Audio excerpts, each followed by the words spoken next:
Hello everyone, welcome to Couch Sundays with Rachel, your love coach and image consultant. If you are new to this channel, please feel very welcome. If you haven't yet subscribed, click on the link down below to subscribe and don't forget to leave your comments. I always enjoy your input. In my last video, I talked about the rake, who is the second seducer archetype, according to Robert Greene in his masterpiece, The Art of Seduction.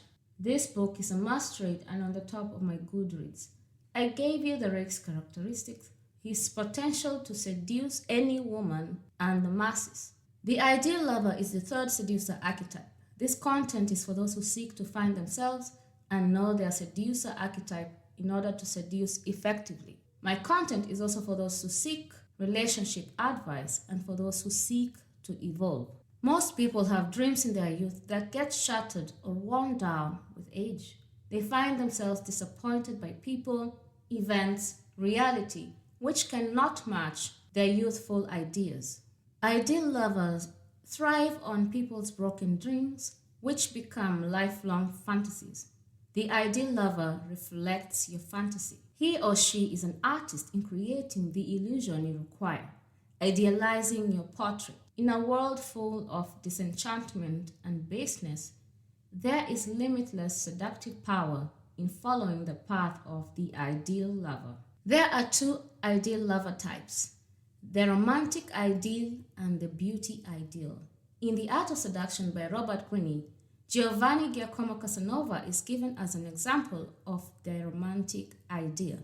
Some of Casanova's conquests are mentioned. He was a gentleman, well-bred, polite, generous, but very manipulative. Casanova was perhaps the most successful seducer in history. Few women could resist him. His method was simple. On meeting a woman, he would study her, go along with her moods, find out what is missing in her life, and provide it. Robert Greene mentioned some of Casanova's victims that include the bored Burgos wife who looked for adventure and romance. She wanted someone who could sacrifice time to comfort her. Miss Pauline is also mentioned as one of Casanova's victims. What she missed was lofty ideals, serious conversations.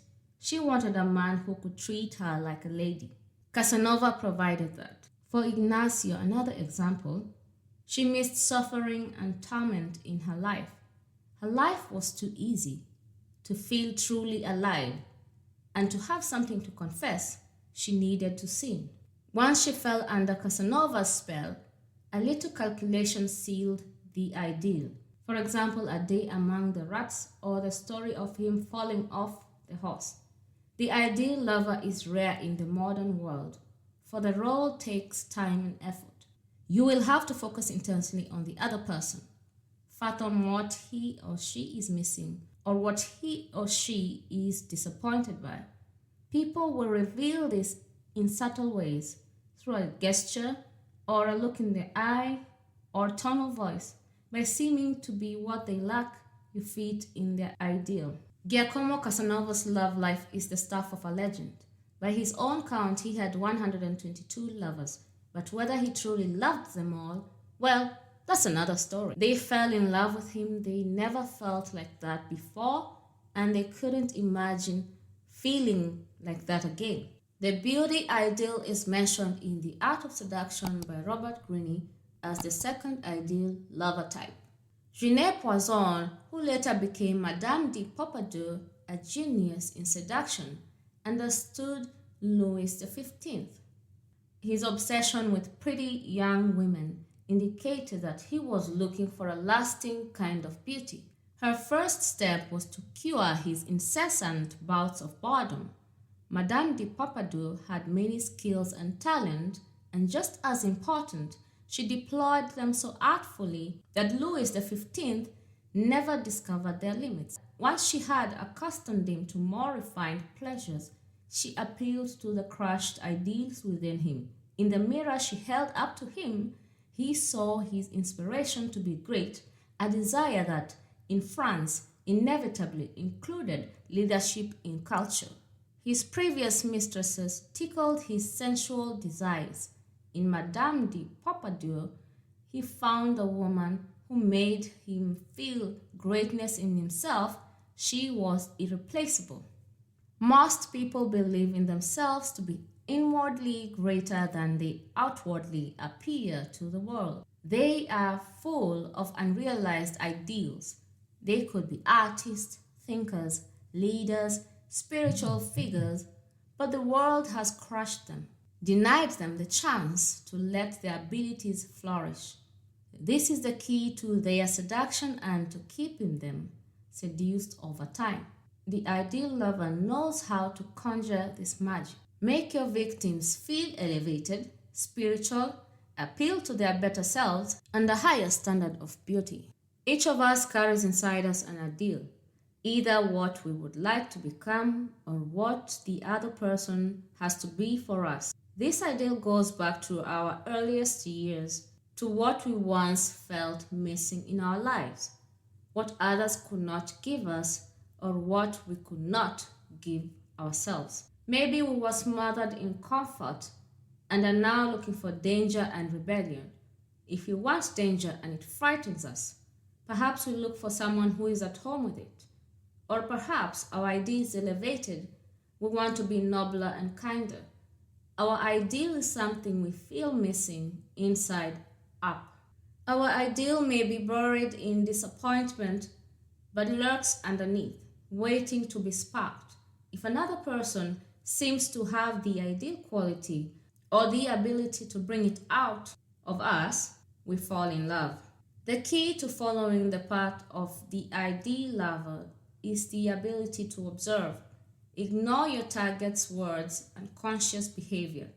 Focus on the tone of their voice and the signs that betray what they won't say. Often, the ideal is expressed in contradiction.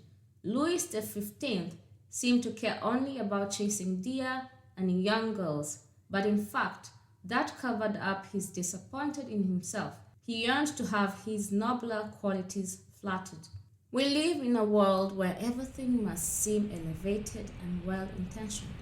Power is the most taboo topic of all. Although it is the reality we deal with every day in our struggles with people, there's nothing noble, self-sacrificing, or spiritual about it. Ideal lovers make you feel nobler, make the sensual and sexual seem spiritual and aesthetic. Like all seducers, they play with power, but they disguise their manipulations behind the facade of an ideal. Few people see through them, and their seductions last longer. Robert Greene in The Art of Seduction mentions Nissan in the 18th century Osaka who wooed his lover Deva, Sergei Saltykov who fell in love with the least available women, the Grand Duchess Catherine, future Empress of Russia. Rudolph Valentino was the embodiment of the ideal lover. Everything he did, the gifts, the flowers, the dancing, the way he took a woman's hand, showers scrupulous attention to detail that would signify how he was thinking of her. The image of a man who made courtship take time, transforming it into an aesthetic experience. Men hated Valentino because women expected them to match the ideal of patience and attentiveness. It makes the affair seem lofty, aesthetic, not just about sex. Nowadays, Valentino's power is rare. The art of playing into a woman's ideal or attracting a woman has almost disappeared, which makes that more alluring. Robert Greene talks about Tullia di Aragona in The Art of Seduction. She was essentially a courtesan who established her reputation as a poet and philosopher. She was then branded an honest courtesan. Honest courtesans would go to church, obviously with ulterior motives. Their houses of pleasure were visually delightful, elevated, and innocent. These honest courtesans held immense power over men.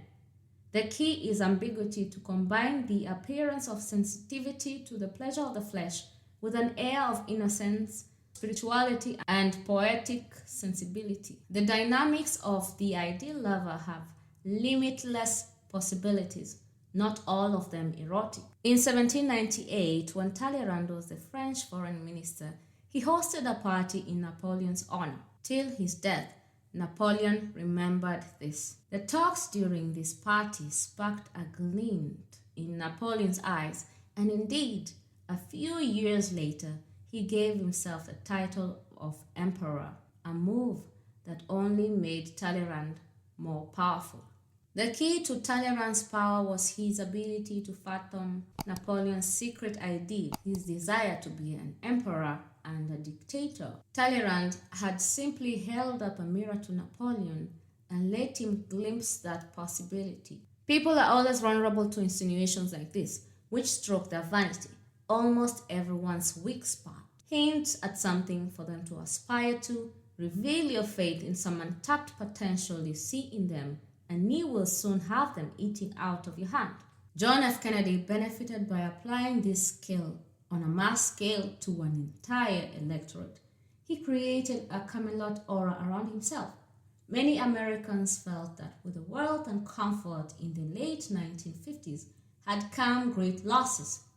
Ease and comfort had buried the country's pioneer spirit. Kennedy appealed to those lost ideals through the imagery of a new frontier. He re-sparked the united sense of mission that had gone missing in America during the years since World War II. Politicians can gain seductive power by digging into a country's past, bringing images and ideals that have been abandoned or repressed back to the surface. The ideal lover symbol is the portrait painter. Under his eyes, all of your physical imperfections disappear. He brings out the noble qualities in you, frames you in a myth, makes you godlike, immortalizes you. For his ability to create such fantasies, he is rewarded with great power. Thank you for watching, liking and subscribing, commenting down below and sharing the video. So now I'm going to give you the dangers associated with being the ideal lover. The main dangers in the role of the ideal lover are the consequences that arise if you let reality creep in. You are creating a fantasy that involves an idealization of your own character. This is a precarious task, for you are human and imperfect. If your faults are ugly enough or intrusive enough, they will burst the bubble that you have blown, and your target will hate you. Whenever Tullia di Aragona was caught acting like a common prostitute, when, for instance, she was caught having an affair just for money, she would have to leave town and establish herself somewhere else. The fantasy of her as a spiritual figure was broken. Casanova too was faced with this danger, but was usually able to surmount it by finding a clever way to break off the relationship before the woman realized that he was not what she had imagined. He would also find some excuse to leave town, or better still, he would choose a victim who was herself leaving town soon, and whose awareness that the affair would be short-lived will make her idealizing of him the more intense. Reality and long exposure have a way of dulling a person's perfection. In the 19th century, Alfred de Musset, a poet, was seduced by a writer George Sand, whose larger-than-life character appealed to his romantic nature. But when the couple visited Venice together and Sand came down with dysentery, she suddenly was no longer an idealized figure, but a woman with an unappealing health problem. De Musset himself showed a whiny, babyish side on this trip, and they separated. Once apart, however, they were able to idealize each other again and reunited a few months later. When reality intrudes, distance is always and often a solution. In politics, the dangers are similar.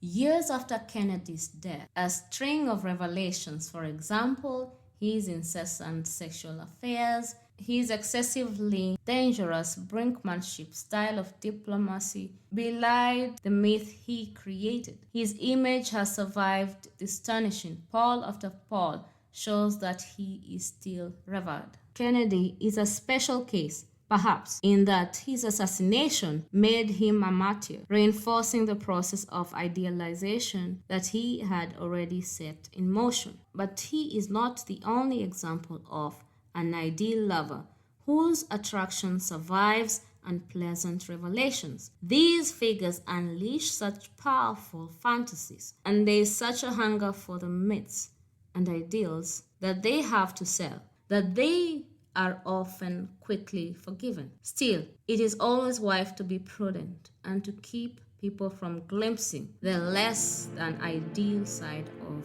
your character. Thank you for watching, liking, and subscribing. Next time, I will review the dandy as the next seducer archetype according to Robert Greene in The Art of Seduction.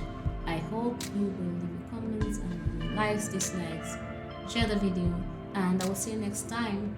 Bye.